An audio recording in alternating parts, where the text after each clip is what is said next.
For hardworking single moms, life often comes to a boil on weekday mornings. While they're trying to juggle a million things at once, they have to get themselves ready for work, find one of the kids' missing socks, feed the dog, and pack school lunches. Their plates are full. So when single mother Josette Duran's son asked her to start packing him 2 lunches, she had a lot of questions. What could he possibly need 2 lunches for? She wasn't prepared for the truth behind her son's request and the incredible meeting it would lead to. Josette Duran and her son Dylan happily reside in Albuquerque, New Mexico. Her 8th grader was as kind and compassionate as they come, and Josette was proud to have raised him that way. Dylan was the furthest thing from a problem child, especially considering what a wonderful young man Dylan was turning out to be. Josette was more than happy to make his school lunches every morning. They usually consisted of a sandwich, a bag of chips, a drink, and a fruit. It should have been more than enough to eat. But then, just a week into the 2016 school year, Dylan had a peculiar request regarding his school lunches. He asked his mom if she could start packing 2 lunches. Josette's mind immediately started racing. Did her lunches not pack enough of a punch? "Why, are you not getting full? What's going on?" the single mom pried. "No, I'm getting full, but I want to take one for my friend," Dylan replied. Josette couldn't help but scratch her head in confusion. See, Dylan started noticing that one of his classmates would come in with hardly any food for lunchtime, usually just a measly fruit cup. Dylan would put 2 and 2 together, figuring that the boy's family couldn't afford to send him to school with a sufficient lunch. "I was homeless a few years ago. I know how hard it is to ask for help. You get ashamed and feel embarrassed," Josie told Today. So when Dylan told her about the boy at school, her empathy kicked in. She remembered it being a dark time, as her and Dylan isolated themselves from friends and family members because we didn't want anyone to know what was going on with us. They weren't themselves. Thinking back to those days was painful for the Duran duo. However, Josette and Dylan didn't let their negative experiences bring them down, rather lift them up as well as others up. "I was taught if you can't be nice, then you be extra nicer. And I've always raised my son to be that way. I've always taught him to be kind and help others," explained Josette. Dylan undoubtedly picked up on everything his strong mama taught him. So Josette didn't hesitate to help out the boy and his family, who all remain anonymous. The least she could do was pack Dylan an extra sandwich and some extra snacks, as well as some uplifting sticky notes to brighten the boys' days. Josette, who coaches girls volleyball at Dylan's school, figured the school didn't know anything about the boy's rocky financial situation. That is, until he finally applied for the reduced meal program, which Dylan nudged him to do. That school would never let any child go hungry. They take care of everybody. But this little boy was probably too embarrassed. He didn't want to speak up, Josette said, sticking up for the school she so clearly believes in. After several weeks of packing 2 lunches, Josette had the pleasure of meeting the boy's mom in person. Josette admitted she was initially nervous to meet her. In this day and age, when you try to help somebody, some people get offended by it. People aren't used to kindness, she said. "So I was kind of scared. I didn't want her, the mom, to think that I was stepping on her toes or crossing boundaries. But she was very, very thankful and told me so. She told me how much she appreciated what we did," Josette continued. The boy's mother kindly offered to pay back Josette for the cost of the extra lunches she'd made, but Josette refused. "To us, we were just doing something normal," Josette explained. Though this act of kindness was just in Josette's good nature, people weren't too sure her motives were genuine. After she posted photos of herself packing the double lunches on Facebook, people saw it as Josette looking for some sort of brownie points. Josette clarified for some suspicious Facebook moms, saying that she only posted the photos to highlight how proud she was of her son for speaking up and thinking of others. She continued to point out that these Facebook users knew nothing about her son specifically, who's experienced horrific bullying. "We've been through some hardships together, so we know what that feels like, and we don't want no one else to feel that way. So we try to be proactive and help when we need to help. We don't think twice about it," Josette relayed. And even when Josette's girls' volleyball team sweetly raised $400 to reimburse her for the extra lunches she prepared out of the kindness of her heart, she felt wrong pocketing the money. Instead, Josette put the money toward the school's cafeteria, specifically to pay off the dues on students' lunch accounts. Being kind doesn't have to come in monetary form. Just know that if you're having a good day, someone else is having a bad day, and you should fix that, Josette told Inside Edition. The Durans solely wished for the world to use their kind actions as an example, and one kindergarten student did just that. Little Vista, California resident and kindergarten student Caitlin Hardy is a curious one. She pays close attention to her surroundings, and one day she heard something disheartening that really struck a chord with her. The Breeze Hill Elementary School student overheard a mother frantically venting about having a hard time paying for her child's after-school program. While other children may have forgotten about said adult conversation, it piqued Caitlin's interest. She started asking me a lot of questions, and I just tried to explain to her that sometimes people aren't as fortunate and that we need to try to be kind and give when we can, Caitlin's mother, Karina Hardy, said. The youngster couldn't let it go. I just tried to explain to her that sometimes people aren't as fortunate as we are and that we need to try to be kind and give when we can, Karina continued. This had the tiny humanitarian thinking, as she wanted to help any way she could. In December of 2019, Caitlin decided to set up the most adorable hot cocoa stand you'll ever see in your life, all in the hopes of raising some money for less fortunate families in her community. Specifically, Caitlin hoped that other students could have a snack and lunch. If they don't, their tummies grumble.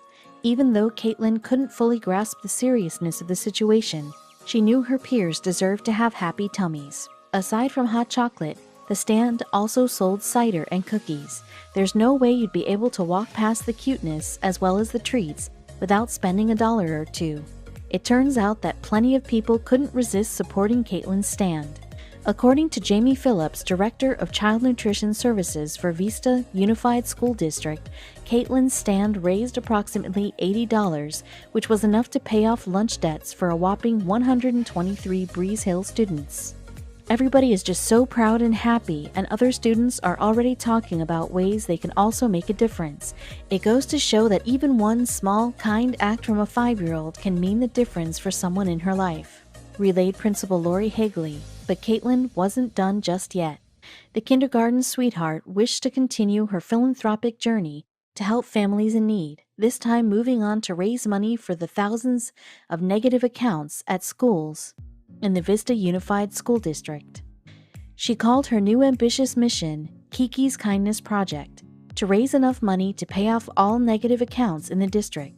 Caitlin, the other students, and staff members who volunteered to help needed to make a little over $7,700. It was admittedly a steep goal. We are fortunate to live in California, but in other states, some children are shamed and or given a different lunch. Karina modestly told People. Caitlin and her mom kept on laboring over that hot cocoa stand, just trusting their efforts. At a particular fundraiser, which took place at a trampoline park, Caitlin raised $636 for Breeze Hill programs that were in danger of being ripped from the lives of the elementary youngsters due to budget cuts. These after-school programs meant a lot to kiddos, not to mention their parents. Ever since the birth of Kiki's Kindness Project, Caitlin and her mom have been expanding on its direction while keeping charity at the project's core. Soon enough, they hosted an event called Cases for Love. Cases for Love urged people to donate unwanted suitcases and bags for San Diego's foster kids, who are often forced to move from home to home. Though living out of a suitcase is no fun, Caitlin and Karina wanted to ensure that they at least owned one. The charity drive was uber successful as the duo collected 44 backpacks, 10 suitcases, 3 large duffel bags, 10 large rolling backpacks, and several other small bags. Coincidentally, the day of the event happened to be Random Act of Kindness Day. According to Kiki's Kindness Project Facebook page, Caitlin assisted with delivering the boatload of bags to Palomar Family YMCA and YMCA Youth and Family Services. These organizations were grateful for the hefty number of donations, especially coming from the hands of a kind, mature 5-year-old. Caitlin's parents were inspired by their little girl's generous personality. My husband and I were so proud of her. She has sparked a little fire even into me to try and help, Karina told 103.7 K-Sun. She's just so selfless. Unbelievably, the Kiki Kindness Project page slowly gained traction, earning a total of $17,308 from 74 different donors as of February of 2020. Little Caitlin proved to be a humanitarian trailblazer, and we can hardly wait to see what else she'll achieve as she grows up. With everything that's going on in the world, we just need a little bit more kindness out there, said Karina. She's not wrong, and more times than not, said kindness comes from the hearts of children, especially when they've experienced misfortune themselves, just like Caitlin Hardy. Little Adie Bryan was a gift. Jeff and Julie Bryan had a flood of happiness rush at them on the day their daughter Addie was born. That unbridled joy that day didn't last long, however. Addie almost didn't make it. The moment they laid eyes on Addie, the Bryans saw something was wrong. Their baby had hip dysplasia, a clubbed foot, and 2 knees that bent backwards. With a rare case of Larsen syndrome, the doctors doubted she'd ever walk. Just days old, Addie underwent her first surgery. Dozens and dozens more followed over the next few years, with the Bryans estimating that their daughter went through 70 casts throughout her early childhood. The Bryans placed their full faith in the staff of Texas Scottish Rite Hospital, located near their home in Dallas. Over the years, it built a sterling reputation for treating orthopedic conditions, particularly in children. After years of medical intervention, there still wasn't assurance that Addie would be able to lead a normal childhood. But amid all the darkness, the Bryans still clung tightly to a glimmer of hope. One member especially. By the time she reached 7 years old, Addie didn't see herself as any different from other kids. She made the best of everything despite her situation. Soon her results began to impress everyone around her. Though her legs still retained a slightly bent shape, Addie's range of movement grew by leaps and bounds. Before long, she started to spend more time zipping around on her scooter than cooped up in the hospital. And that wasn't all. She could even run. Everyone understood that she had come an incredibly long way from her troubled infancy. There was no doubt about Addie's good fortune, but something started to nag at her. With her 8th birthday party approaching, Addie knew she was incredibly lucky. Thanks to the folks at Scottish Rite Hospital, she could run, walk, and jump wherever she wanted. Addie only hoped every other kid could do the same. One morning, Julie Bryan found her daughter tallying up her meager life savings. Addie shocked her by saying that she wasn't just doing this for fun. She was looking to make a donation. Addie wanted to make a real difference for the Scottish Rite Hospital in the form of a donation. Her mom suggested that she open a lemonade stand with a couple friends to raise more money. But ultimately, that tactic only raised $60. So knowing she needed to get more aggressive, she grabbed a marker and some poster board and drew up a sign requesting donations for the hospital. Then she ran out to the street corner in hopes of collecting a fortune. Despite the sweltering Texas heat, Addie had an easy time standing on the corner once she saw the contributions rolling in. Neighbors and complete strangers alike seemed happy to help out, even if it was with just a few dollars. After a couple months, Addie had built up a nice pile of money. Still, she was really looking to make a big fundraising leap in the final weeks before her birthday. Addie thought she could expand her operations beyond the street corner. Addie and her parents reached out to a local restaurant called the Cotton Patch Cafe. They agreed to hold a charity event, and Addie went all out. Channeling her inner Pat Sajak, she set up a wheel of prizes to pack the house. By the time her 8th birthday rolled around, Addie raised a whopping $19,500 for the hospital. For an institution that relied so much on charitable donations, this was huge.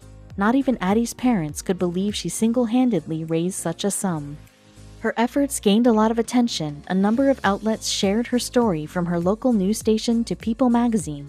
A live TV interview was a good birthday present to be sure, but Addie was about to get a better one. Stephanie Brigger, the hospital's vice president of development, called the Bryans to share some big news. An anonymous donor felt so touched by Addie's story that he decided to share a contribution of his own. The Good Samaritan sent Scottish Rite an additional $50,000 in Addie's name. That meant this 8-year-old's donation totaled just under $70,000. Most people couldn't believe it, but this is exactly what Addie wanted. She said she was glad to give so many other kids a shot at a happy life, as her gift could provide countless casts and prosthetics. Addie Bryan didn't need anything else for her birthday. She proved that the best gift is giving back. We tend to underestimate just how big a difference young people can make. But especially in the age of social media, they can truly change lives. When 18-year-old Tyrell Wolf received an unusual friend request on Facebook one afternoon, he wasn't sure what to make of it. The request was from a young Filipino woman named Joanna Marchan, and Tyrell was certain that they'd never met, let alone even been in the same country. Believing it to be just another scam, Tyrell declined the invitation. Several years passed, and the strange friend request became a distant memory. He wasn't much for Facebook anymore, but while casually checking his profile one day, he noticed a new request in his inbox. The sender, Joanna Marchan. Tyrell's interest was piqued, but his parents, wary of the type of people you find online, were understandably worried about this interest in their son. Still, Tyrell couldn't resist getting to the bottom of this mystery. He opened the request and clicked confirm. Tyrell messaged the young woman, whose response only made things even more unclear. "You know about the Samaritan's purse?" Tyrell was dumbfounded. What could this possibly mean? Was it some sort of code? Then, all at once, it hit him. Samaritan's Purse was a nonprofit through which a 7-year-old Tyrell had donated a box full of gifts as part of a charity program called Operation Christmas Child. But why, 11 years later, was this stranger from the Philippines contacting him about Christmas presents? And most importantly, how did she know about his donation? Then Joanna came clean. It was she that had received Tyrell's shoebox all those years ago.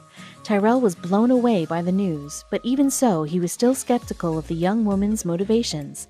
After all, how was he to know if Joanna was really who she said she was? He needed proof. Tyrell questioned Joanna about the contents of his box, but she was unable to recall anything specific about the shoebox. He was ready to write her off, but at the last minute, Joanna brought up one key item that proved she was telling the truth. In the original shoebox, Tyrell had included a picture of himself at the time of the donation. Joanna recalled the photo in perfect detail, describing his cute cowboy outfit and the wooden background of the image. Without a doubt, Joanna was exactly who she said she was, and the story of she and Tyrell was only just beginning. Though most would go their separate ways after a one-off encounter like this, Tyrell and Joanna stayed in touch, and soon discovered they shared many of the same interests. Eventually, the pair was talking every day, and their Facebook chats soon blossomed into a fully fledged friendship. Over the next year and a half, Tyrell began saving up in the hopes of visiting Joanna after he graduated high school. As soon as he'd met his goal, he messaged Joanna and immediately booked the next flight to the Philippines. Long plane rides are rough on everyone, but being that Tyrell had never left the country alone before, the 14-hour trip from Idaho to the Philippines was especially tough. But no matter how difficult the journey, it was all worth it for Tyrell when he arrived to find Joanna and her family waiting at the airport to welcome him. What was meant to be a short visit for Tyrell became a month-long stay as he and Joanna discovered that their connection was deeper and more real than they could have ever imagined. It was clear that the Facebook friends were becoming something much more. Unfortunately, Tyrell had to say goodbye to Joanna, but he knew in his heart that he couldn't stay away for long. Putting in extra hours of part-time work between his college classes, Tyrell scrounged up enough money to make another trip back to the Philippines. His second trip to see Joanna was even better than the first, and it wasn't long before the two had fallen in love. After learning a good amount of Tagalog, the native language of the Philippines, Tyrell approached Joanna's father to ask for one very important thing: his daughter's hand in marriage. Joanna's father agreed in a heartbeat, but her mother, fearing the couple was moving fast, was hesitant to give her blessing. Tyrell was heartbroken, but the young man was unwilling to leave the Philippines without the woman he loved by his side. In the last-ditch effort, Tyrell convinced his father to fly in from Idaho to meet Joanna and hopefully ease the tensions between him and her family. After several weeks of discussions, Tyrell and his father finally persuaded Joanna's mother to agree to the proposal. In October of 2014, just 5 months after their engagement, the couple wed in a simple ceremony at Tyrell's parents' ranch. In lieu of wedding gifts, the newlyweds made an unusual request that brought their unconventional love story full circle. Tyrell and Joanna asked that each guest bring a shoebox of gifts to be donated to none other than Samaritan's Purse. They also asked their guests to include a note about Tyrell and Joanna's story in each box to show how one small act of kindness can completely change someone's life. After their wedding, Joanna agreed to leave her home in the Philippines behind in favor of small-town life with Tyrell in Idaho. The quiet country home was soon filled with the pitter-patter of tiny feet, as not long after Joanna gave birth to their first child, a baby boy named Harlan Jun Wolf. Even with lives made busy by work and parenting, Tyrell and Joanna still make it a tradition to deliver shoeboxes every year. It might not seem like much, but as the unlikely couple can attest to, you never know what kind of good can come from a shoebox.